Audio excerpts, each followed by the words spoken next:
ఒక భక్తురాలు శ్రీకృష్ణుని ఇలా అడుగుతుంది.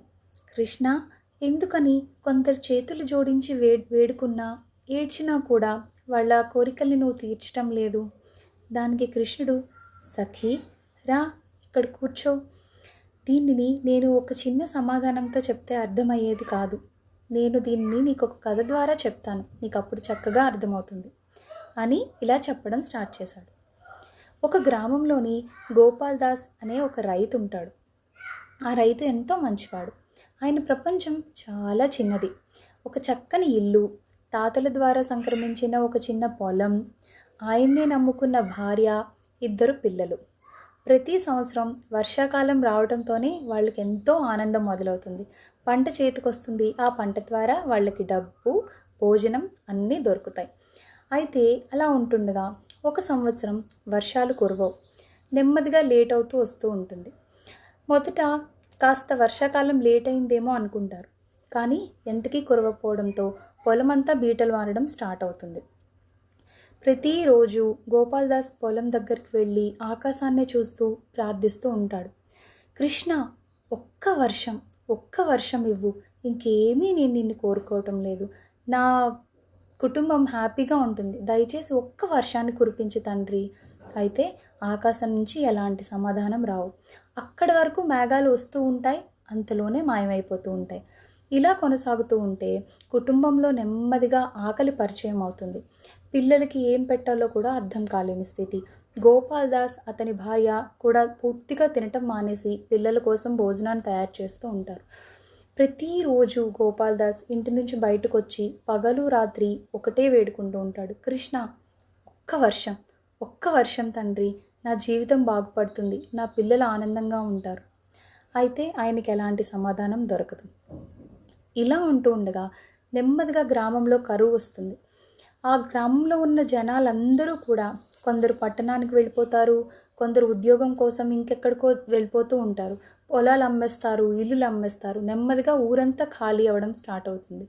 అయితే గోపాల్ దాస్ రైతు కదా, రైతు కాస్త మొండివాడు కాబట్టి ఆయన భూమిని నమ్ముకొని అక్కడే ఉంటూ ఉంటాడు. అయితే ప్రతిరోజు ఒకటే ప్రార్థన, కృష్ణ ఒక్క వర్షం తండ్రి, ఒక్క వర్షం. అయితే ఆయనకి ఎలాంటి సమాధానం రాదు. ఇలా ఉంటుండగా కొన్ని రోజులకి ఆయన సహనం నశిస్తుంది. అస్సలు తాళలేకపోతాడు. పొలం దగ్గరికి వెళ్ళి పొలం మధ్యలోకి వెళ్ళి చూస్తాడు. మొత్తం నేలంతా బీటలు పారిపోతుంది.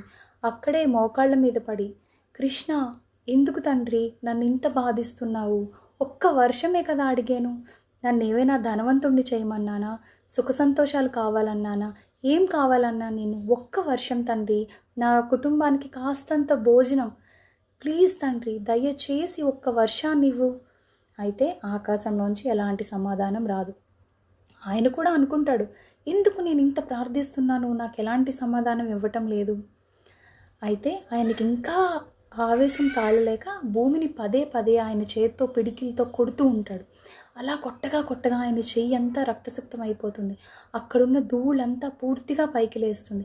అలా ఉంటుండగా అంతలో ఒక వింత జరుగుతుంది. ఆయన చేతికి నెమ్మదిగా కాస్త మెత్తగా తగలడం స్టార్ట్ అవుతుంది చెయ్యి. ఏంటి అని చూసేసరికి ఒక్కసారి ఉవ్వెత్తున నీళ్ళు ఎగసిపడతాయి. ఆయన పొలం అంతా జలధార. ఆయన పొలం అంతా మళ్ళీ మామూలు స్థానానికి వస్తుంది. ఎంతో ఆనందపడతాడు. ఆనందం ఏంటి, ఆశ్చర్యపోతాడు. ఏంటి జరుగుతున్నదంతా ఏంటి? నేను ఆకాశం నుంచి కదా అడిగాను ఆయన్ని, ఆయన ఏంటి భూమిలోంచి ఇచ్చారు? అర్థం కాలేదు. అప్పుడు కృష్ణుడు చెప్తూ ఉంటాడు, సఖీ, గోపాల్ దాసు ఎక్కడి నుంచి కావాలన్నాడు వరాన్ని? ఆకాశం నుంచి కావాలన్నాడు. ఆయనకి కావాల్సింది ఏంటి?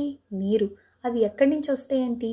ఆయన ఊహించింది, ఆలోచించింది ఆకాశం నుంచి వర్షం రావాలని. అయితే నేనేం చేశాను? ఆయనకి తెలియనన్నాళ్ళు, ఆయన బాధపడుతున్నన్నాళ్ళు భూమిలోనే ఆ జలాన్ని నేను తయారు చేశాను.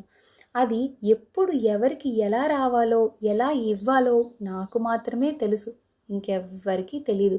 కానీ నీకు ఉండాల్సింది సహనం, ఓపిక. అప్పుడే నీకు కావాల్సిన సమయానికి ఖచ్చితంగా వచ్చి చేరుతుంది. దానికోసం ఎందుకని నువ్వు నాకు ఇవ్వటం లేదా, నా ప్రార్థనని వినటం లేదా అని నా మీద అబాండాలు వేస్తారు? కాస్త ఓపిక పట్టు సఖి, నీకు ఏది మంచిదో అది నేను ఇస్తాను. నీకు ఏం కావాలో కాదు, నీకు ఏది మంచిదో అది కావలసిన సమయానికి ఆ సమయం వచ్చినప్పుడు తప్పకుండా నీకు వస్తుంది అని కృష్ణుడు చెప్తాడు. దానికి సఖి, కృష్ణ నీ లీలలే లీలలు, మాయలే మాయలు. కృష్ణార్పణమస్తు. ధన్యవాదాలు.